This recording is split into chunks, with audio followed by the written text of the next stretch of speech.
नमस्कार, आप देख रहे हैं टीवी 9 डिजिटल और आपके साथ मैं हूं मनीष। आज हम बात करने जा रहे हैं उन सरकारी स्कीम्स की जिनका फ़ायदा आम लोगों को मिलता है। अब खबर ये आ रही है कि सरकार उन सरकारी स्कीम्स का रिव्यू करने वाली है, चाहे वो पीएम किसान योजना हो, चाहे मनरेगा हो। ऐसी कई योजनाएं हैं जो सरकार आम लोगों के लिए चलाती है।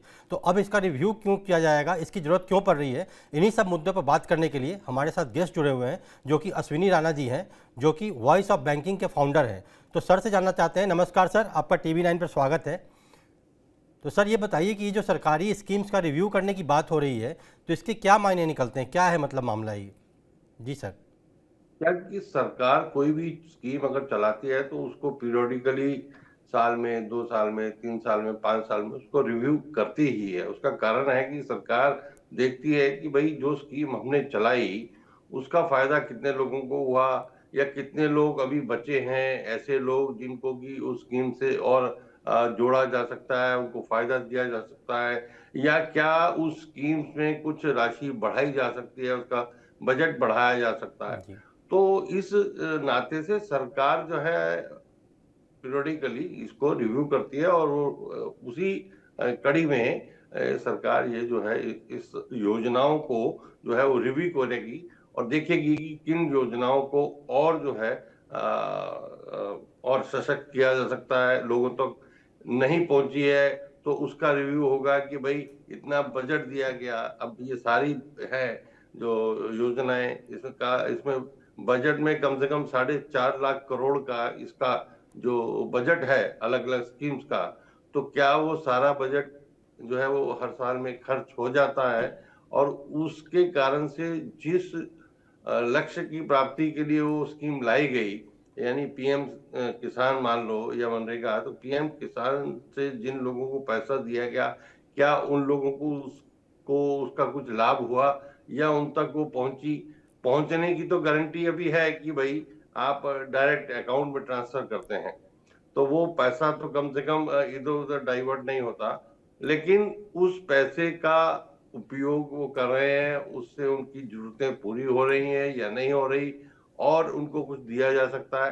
तो इस सारी तरह की चीजों का रिव्यू जो है सरकार इसके बारे में जो है पीरियोडिकली करती रहती है। जी सर, जैसा कि आपने बताया कि सरकार समय समय पर रिव्यू करती रहती है।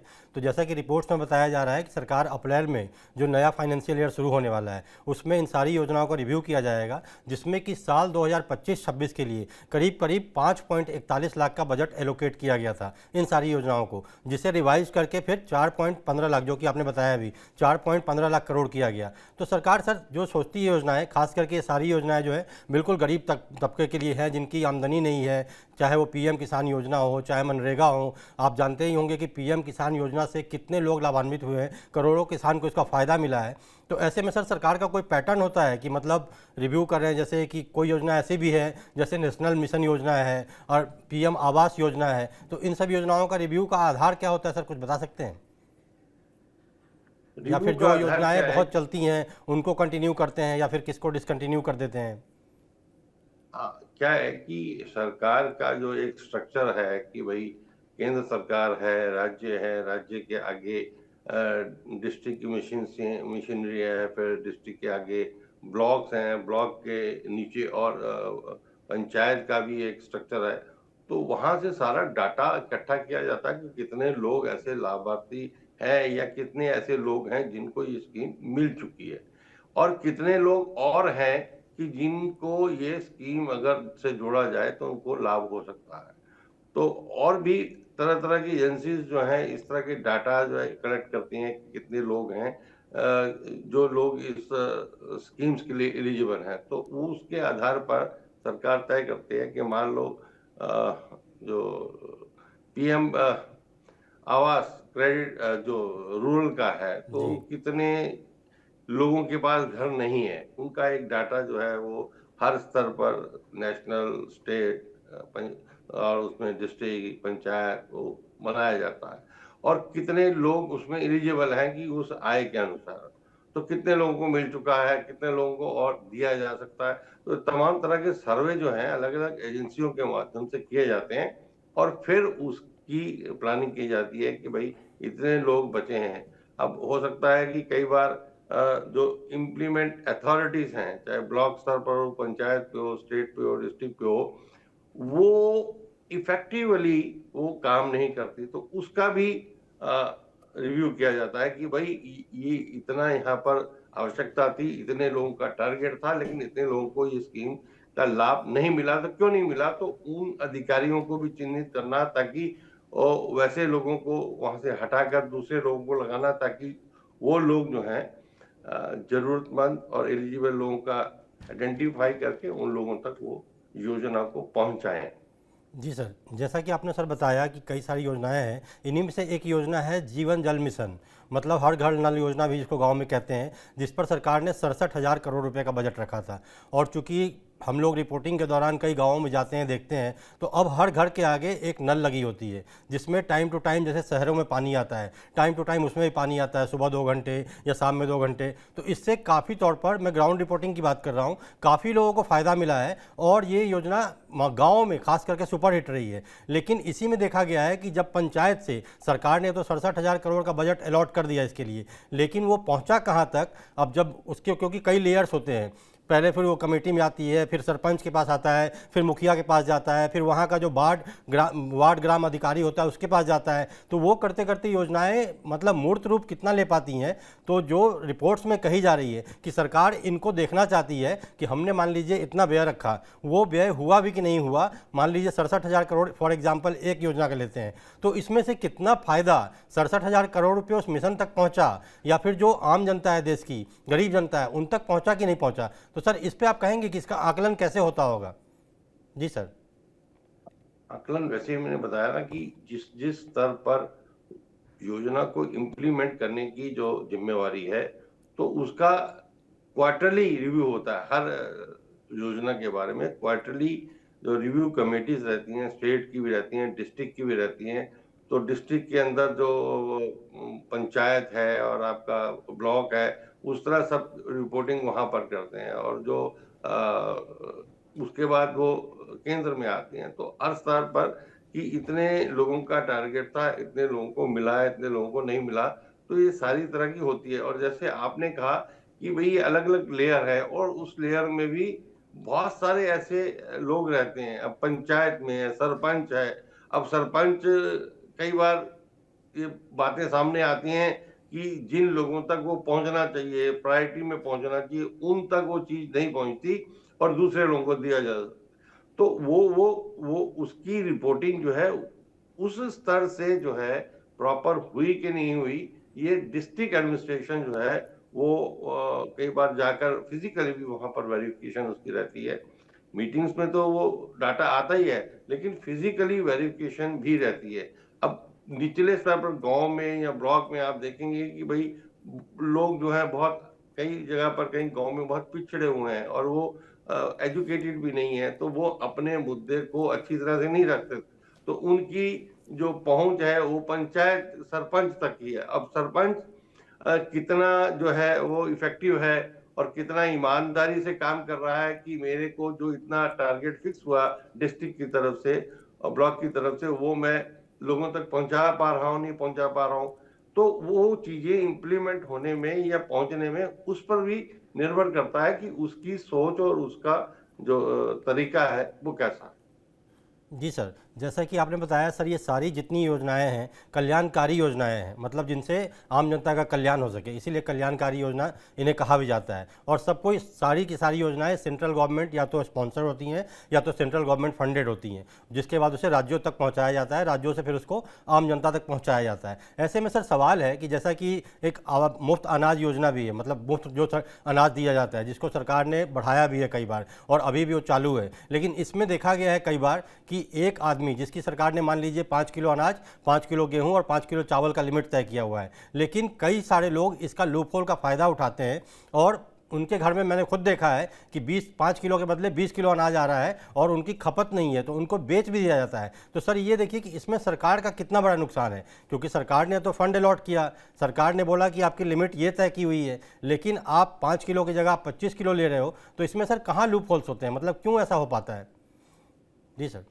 क्या है कि ये जो नीचे से जो डाटा दिया जाता है, चाहे ब्लॉक से हो, पंचायत से हो, डिस्ट्रिक्ट तक पहुंचाना, ये जो लोकल सिस्टम है हमारा उसका, उसके थ्रू वो डाटा आता है। अब पंचायत में कितने घर चाहिए या कितने लोगों को जी अनाज चाहिए, ये डाटा तो सरपंच जो है वहां की जो एक संस्था, वो कमेटी सी रहती है, वो देती है डिस्ट्रिक्ट को।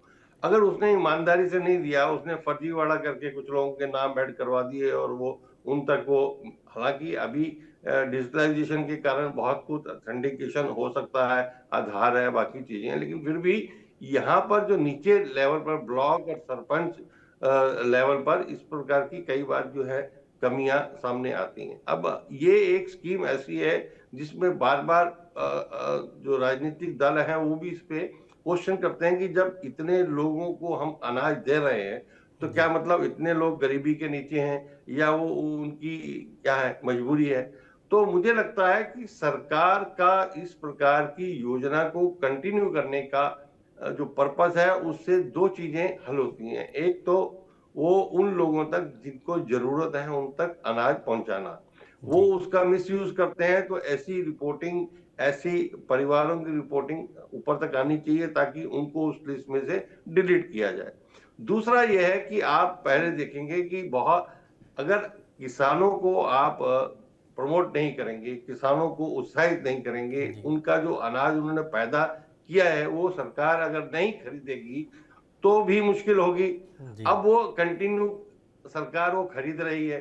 पहले क्या होता था, सरकार खरीदती थी, वो अनाज जो था गोदामों में एफसीआई के सड़ जाता था। जी अब सरकार की सोच अच्छी है कि भाई हमें किसानों को भी उनका जो उन्होंने अनाज जो पैदा किया है उसको भी हमें पैसा देना है, और वो जो अनाज आया है उसका उपयोग भी हो ताकि वो जी लोगों तक पहुंचे, जनता तक, जरूरतमंद तक पहुंचे। तो सरकार की नीयत बहुत अच्छी है, सरकार की सोच बहुत अच्छी है, लेकिन जी कुछ लोग इसमें अगर गड़बड़ करते हैं तो ऐसे लोगों को चिन्हित करके सरकार को जो है उनको उसमें से डिलीट करना चाहिए।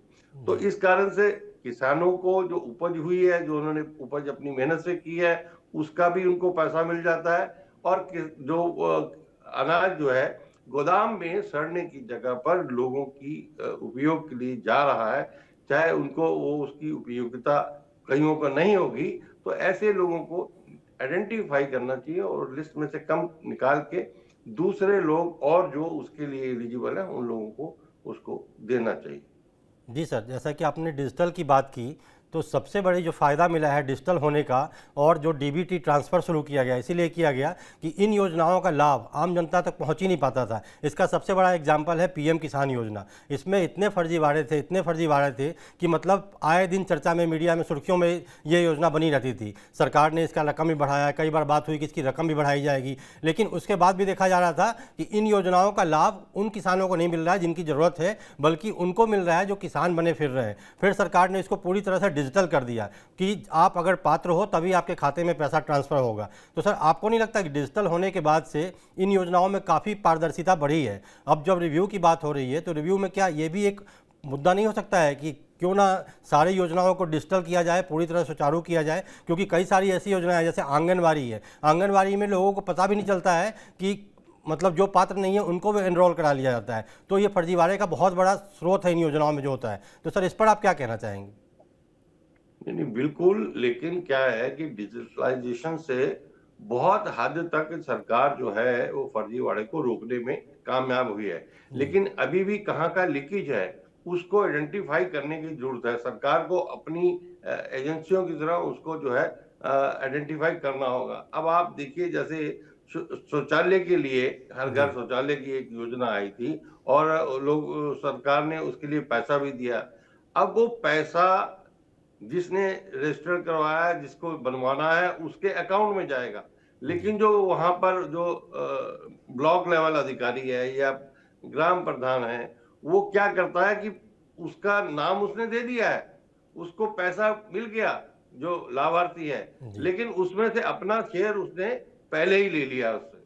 तो इस प्रकार के जो कुचक्र चलाने वाले लोग हैं, एक्चुअल लाभार्थियों से जो उनसे उनका हक छीनने वाले लोग, ऐसे लोगों को चिन्हित करना भी सरकार की जिम्मेवारी है। अपनी कोई एजेंसी ऐसी बनानी पड़ेगी कि जिसके तरीके से वो योजना अच्छी तरह से इम्प्लीमेंट हो रही है और लाभार्थी तक बिना किसी रुकावट के पहुंच रही है, ये भी बहुत जरूरी है। और ऐसे लोग जो सरकार की अच्छी भली योजनाओं को बदनाम करवाते हैं, जी उन लोगों को पनिशमेंट करना भी बहुत जरूरी है। जी सर। जैसा कि सर आपने बताया, अब हम उस योजना की बात कर रहे हैं जो कि एक सुपर हिट योजना है, जिसका नाम है पीएम आवास योजना। ये अर्बन और रूरल दोनों जगह चलाए जाते हैं। खासकर रूरल में सरकार ने इस पे करीब करीब 23,000 करोड़ का बजट रखा है, 23 या 24, 23,294 करोड़ का। तो इन योजनाओं में जो होता है कि 1,20,000 रुपये आपको पहले मिलता है। वो केवल उनके लिए है जिनके पास कोई पहले से घर ना हो, कोई ज़मीन ना हो, मतलब वो जो बेघर हों, ये योजना उनके लिए है। लेकिन यहाँ भी क्या लूप होल होता है देखने को जो मिलता है कि लोग कोई अमुक ज़मीन दिखा देते हैं, उसका फ़ोटो खींच के भेज देते हैं। जब वेरिफिकेशन होता है तो बोला जाता है कि हम ये यहाँ पे घर बनाएंगे, ये हमारा ज़मीन है, हम यहाँ पे घर बनाएंगे, इसके लिए हमने अप्लाई किया है। तो 1,20,000 की जो किस्त होती है वो 3 टुकड़ों में पहले मिलती थी, जो अब एक साथ मिलने की बात चल रही है। तो इसमें 40-40 हज़ार की 3 किस्त होती थी, उसमें भी बड़ा लूप होल देखने को मिला था। तो सरकार ने अब क्या किया, इसका बजट तो बढ़ा दिया है, लेकिन वही जो रिपोर्ट्स की बात हो रही है, रिव्यू की बात हो रही है, तो रिव्यू इसलिए किया जा रहा है कि वहाँ भी कई था कि लोग शहरों में रह रहे हैं, शहरों में उनके नाम पे अपना घर भी है, लेकिन अपनी पत्नी के नाम पे या कहीं भी गाँव में ज़मीन जिनके पास है, उसमें इन्होंने कई लोगों ने इसका खूब खूब फ़ायदा उठाया। तो इस पर अब सरकार की नज़र है, तो अब इस पर देखना है कि रिव्यू में क्या होता है। तो सर, इस पे ऐसी योजनाओं के बारे में आप क्या कहेंगे? जी नहीं नहीं, सर। बिल्कुल उसके लिए भी रिव्यू करना और जो फर्जीवाड़ा उसको रोकने की जरूरत है। यानी मान लो किसी गांव में आप पीएम आवास रूरल का जो दे रहे हैं, तो कहीं ऐसा तो नहीं है कि उस गांव में उतने परिवार ही नहीं है और उतने वहां पर आवास दिए जा चुके हो। तो जी ये भी डाटा के साथ कंपैरिजन और डाटा जो बेस है सरकार के पास, उसके साथ जो लोकल अथॉरिटीज हैं, लोकल चाहे वो पंचायत हो, ब्लॉक हो, उन सारे अधिकारियों की रिस्पॉन्सिबिलिटी, अकाउंटेबिलिटी फिक्स करना कि अगर कहीं गड़बड़ होती है तो वो उसके लिए लायबल होंगे। यानी वो जो घपला कर रहे हैं या वो जो उसमें हेराफेरी करते हैं, तो उनकी अकाउंटेबिलिटी भी फिक्स होगी, तभी ये योजनाएं जो है अच्छी तरह से इंप्लीमेंट हो सकती हैं और जो एक्चुअल जो निजी जो वाकई नीडी लाभार्थी हैं उन तक पहुंच सकती हैं। और लेकिन सरकार के पास पहुंचाने का तरीका यही है कि सरकार राज्यों के दिए, राज्य नीचे डिस्ट्रिक्ट, डिस्ट्रिक्ट से नीचे पंचायत, ब्लॉक, उस चेन में ये जाता है। लेकिन उस सब जगह पर एक अच्छे जो एडमिनिस्ट्रेटर, ईमानदार एडमिनिस्ट्रेटर वो रहेंगे। लेकिन उनके ऊपर चेक ये हर योजना के लिए ये बहुत जरूरी है कि ताकि उसका इम्प्लीमेंट, मतलब योजना सरकार की बहुत अच्छी है, जी सरकार पैसा दे रही है, लेकिन अगर इम्प्लीमेंटेशन में अगर लीकेज है, लूप होल है, तो वो सारा जो पैसा है, सारी योजना है, वो बेकार हो जाती है और लाभार्थी जो है, जो नीडी है, उसकी जगह पर दूसरे लोग उसका फायदा उठा जाते हैं। जी सर, बिल्कुल सही कहा आपने सर। अब हम बात करते हैं थोड़ा मनरेगा के ऊपर। मनरेगा को लेकर भी कई विवाद हुए, कई तरह की तमाम अटकलें लगाई गई कि नहीं जी, ये तो पुरानी सरकार का था, इस पर थोपा जा रहा है, सरकार इसको बंद कर देगी, नहीं करेगी। लेकिन सरकार ने इसको बंद तो नहीं किया, उल्टा इस पर 86,000 करोड़ का बजट एलोकेट किया मनरेगा पे, जो कि मतलब ये काफ़ी पुरानी योजना है और काफ़ी पॉपुलर योजना भी है। तो सर, आपको लगता है कि इस योजना में भी कुछ लूप होल्स हो सकते हैं, या फिर सरकार इस पर भी कुछ कदम उठा सकती है? नहीं नहीं, लूप होल तो देखिए हर में है। मैं बता रहा हूँ जी कि योजनाएं सब बढ़िया है, लेकिन इम्प्लीमेंटेशन में जो है लूप होल है। तो जी मनरेगा को भी जो है सरकार को देखिए, इसमें एम्प्लॉयमेंट जनरेशन इसके कारण से बढ़ा है। हर साल दर साल जो आप देखेंगे तो जो उसको मनरेगा में एम्प्लॉयमेंट जनरेशन में हर साल संख्या बढ़ रही है। लेकिन फिर वही कि वो एक्चुअल नीडी लोगों को रोजगार मिले, ये देखना बहुत जरूरी है। और उसके साथ साथ इनको और कुछ कामों को भी इसके अंदर जोड़ा जाए, जिसके कारण से ज्यादा लोगों को एम्प्लॉयमेंट मिल सकेगी और जो वो प्रोडक्टिव जिसे कह सकते हैं ना, कि जो काम होगा उसके जी अंदर ये लोग काम कर पाएंगे। और वहाँ का जो स्थानीय स्तर पर जो प्रोडक्टिविटी भी उस चीज की बढ़ेगी। तो वो मुझे लगता है कि उसके अंदर अगर थोड़ा सा कैटेगरी वाइज उसके अंदर और जो लोगों को जोड़कर और कुछ कामों को उसमें ऐड करके किया जाएगा, तो और एम्प्लॉयमेंट जनरेशन का भी स्कोप उसके अंदर रहेगा। जी। सर, जैसा कि इन सारी योजनाओं की हमने बात की, इन इसमें इसमें इसमें से अधिकतर जो योजनाएं हैं, चाहे वो मनरेगा हो, चाहे जल जीवन मिशन हो, चाहे पीएम किसान हो, ये सारी योजनाएं कहीं ना कहीं बिल्कुल समाज के सबसे निचले तबके से जुड़ी हुई हैं। तो सरकार का फोकस रहता भी है, और इसीलिए 5.41 लाख करोड़ का जो फंड है ये कम नहीं होता है। तो सरकार तो ताबड़तोड़ खर्चा कर रही है, लेकिन कई बार देखा गया है कि योजनाओं का फ़ायदा ही नहीं मिलता है, और फ़ायदा मिलता भी है तो वहाँ तक नहीं पहुँच पाता है जहाँ पहुँचना चाहिए। इसमें जो आपने जैसा कि बताया अभी कि जो लूप होल्स हैं उनको सरकार को दुरुस्त करना होगा। तो सर, अब जो रिव्यू मीटिंग होने वाली है, इसकी जो अप्रैल में रिव्यू की जा सकती है, ये बताया जा रहा है कि की जा सकती है, तो उस रिव्यू में जो पैरामीटर्स हैं, पहला तो बताया गया है कि पूंजीगत व्यय जितना सरकार ने व्यय रखा है वो वहाँ तक जा रहा है कि नहीं, फंड एलोकेशन की जो फंड सरकार ने एलोकेट किए हैं वो आम जनता तक पहुँच रहा है कि नहीं पहुँच रहा है। तीसरा जो है कि इन सब का जो डेटा मॉनिटरिंग, तो डेटा मॉनिटरिंग करना है। तो इन पैरामीटर्स पे मतलब आप क्या कहना चाहेंगे कि सरकार ने जो पैरामीटर्स तय किए हैं इसके आधार पे गणना सही हो सकती है? जी सर। नहीं नहीं, बिल्कुल। क्या है कि वो भाई फंड वहां जा रहा है, वो सही काम पे लग रहा है, और जी डाटा ये वाकई जो है इस प्रकार की अगर मॉनिटरिंग सरकार कर लेती है तो वो जो पैसे का सदुपयोग होगा, एक्चुअल लाभार्थी जो है उन तक वो योजनाओं का लाभ पहुंचेगा, और सरकार की जो मंशा है वो भी पूरी होगी, और जनता को भी, एक्चुअल जो नीडी पर्सन है, लाभार्थी हैं, उनको भी उसका लाभ होगा। और उसके साथ साथ निचले स्तर से जो है विकास जो है वो हर क्षेत्र में हो पाएगा। जी सर। अब जैसा कि अर्बन पे बात कर लेते हैं, जो आवास योजना अर्बन है, रूरल की तो आपने बात की, अब अर्बन पे आते हैं। अर्बन में भी जो आपने देखे होंगे देश के कई शहरों में मतलब सरकार ने इतने सरकारी घर मुहैया कराए हैं बिल्कुल कम दामों में, तो इसको भी पॉपुलर किया गया। लेकिन कई बार यहाँ भी ये देखा गया कि रियल एस्टेट डेवलपर हैं, चाहे क्योंकि सरकारी योजना है, सरकारी आवास है, उसमें रियल एस्टेट डेवलपर का उतना दखल नहीं था, लेकिन जिनको आवंटित किया गया वो खुद वहाँ ना रह के, क्योंकि ये बहुत नीचे तबके वाले हैं, चाहे वो मेड हो, चाहे आपके घर में काम करने वाला धोबी हो, चाहे कोई इस तरह के लोग थे उसमें, तो ये क्या करते हैं बेसिकली, इनका भी लूप होल है। ये करते ये है कि योजना मिल गई, घर आपको जी अलॉट हो गया, आपने उसको 3,000 या 4,000 रुपये किराए पे चढ़ा दिया। ऐसा बहुत है, खास करके मध्य प्रदेश या और भी कई इलाकों में ऐसा देखा गया है। तो इन पर कैसे लगाम लगाई जाए? जब आदमी खुद ही, सरकार आपको घर दे रही है, आप रहना ही नहीं चाहोगे, आप किराए पे उसको लगा दोगे, तो इसमें सरकार की कहाँ गलती है? जी सर। इसके लिए भाई देखिए, जो लोग अप्लाई करते हैं तो अप्लाई करते हो उनको उनकी जो जो रिक्वायरमेंट है, उनका रेजिडेंस प्रूफ है, या उनकी जो इनकम का क्राइटेरिया है, उसकी जांच होनी बहुत जरूरी है। और जी दूसरा, जैसे जैसे डिजिटलाइजेशन प्रॉपर्टी का हो रहा है तो उससे पता लगता है कि लग सकता है कि उस क्षेत्र में उस व्यक्ति के नाम से कोई और प्रॉपर्टी है या नहीं है। तो जी इस तरह की डिजिटलाइजेशन को और थोड़ा जो सक्षम बनाने की जरूरत है, कि जिसके कारण से सरकार कुछ भी देख सके कि भाई ये आधार नंबर है, इस आधार नंबर के साथ एक ऑलरेडी प्रॉपर्टी रजिस्टर्ड है, तो जब उसकी रजिस्टर्ड है, उसकी या उसके परिवार में किसी की, तो एक सिंगल यूनिट है और ऑलरेडी वहां पर प्रॉपर्टी है, तो उसको उस आधार पर इलिजिबल नहीं बनाया जाना चाहिए।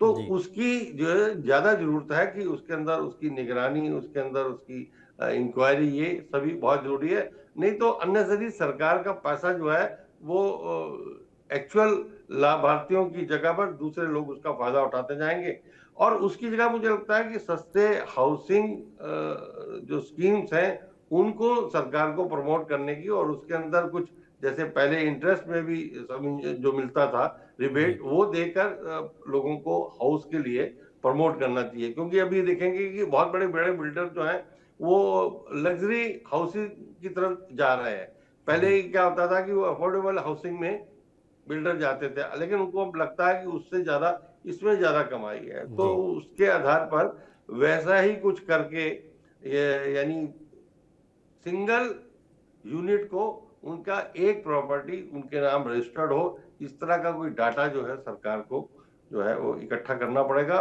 उसके कारण तभी ये जो है इसकी मॉनिटरिंग प्रॉपरली हो पाएगी। जी सर, आपने सही कहा बिल्कुल। और इसके लिए सरकार ने कई काम भी किए हैं और कई योजनाओं में इसका फ़ायदा भी देखने को मिला है, जो कि पीएम किसान, जैसा कि मैंने पहले ही बताया, इसका सबसे बड़ा एग्जाम्पल है। वहीं आवास योजना की बात करें तो इसमें भी जो धांधलियाँ पकड़ी गई, कई धांधलियाँ पकड़ी गई, उसका सबसे बड़ा कारण था डिजिटल। तो डीबीटी जो था, मास्टर स्ट्रोक का काम किया डीबीटी ने, डायरेक्ट बेनिफिट ट्रांसफ़र, कि आप इस योजना का लाभ उठा रहे हैं तो आपके खाते में डायरेक्ट पैसा जाएगा, किसी और के पास नहीं जाएगा। पीएम किसान में यह चमत्कार होने को देखने को मिला। और ऐसे ही आवास योजना में भी, रूरल में भी अब काफ़ी तब्दीली आ गई है। तो निश्चित तौर पे कि क्या है कि अगर डिजिटल होने से फ़ायदा तो मिलेगा ही, लेकिन सर सबसे बड़ी समस्या जो आती होती ट्रैकिंग की, कि डीबीटी तो आपने कर दिया, पैसा तो आपके अकाउंट में ट्रांसफ़र होगा, लेकिन लूप होल जो जैसा कि मैंने बताया, लूप होल्स इसमें कई सारे हैं। आंगनवाड़ी में अलग तरह का लूप होल है, पीएम किसान में अलग तरह का लूप होल है, आवास में अलग तरह का लूप होल है। तो लूप होल को मॉनिटर करने के लिए मतलब सरकार को कदम उठाने चाहिए। उस पर सर क्या कहते हैं आप? बिल्कुल उठानी चाहिए। कारण क्या है कि हमारे जो एक स्वाभाविक मानव जी। की जो एक सोच है वो ये है कि सरकार कोई भी नियम बनाती है तो उसको नियम को तोड़ के कैसे उसका फायदा उठाया जा सकता है, उसमें बहुत सारे लोग माहिर हैं।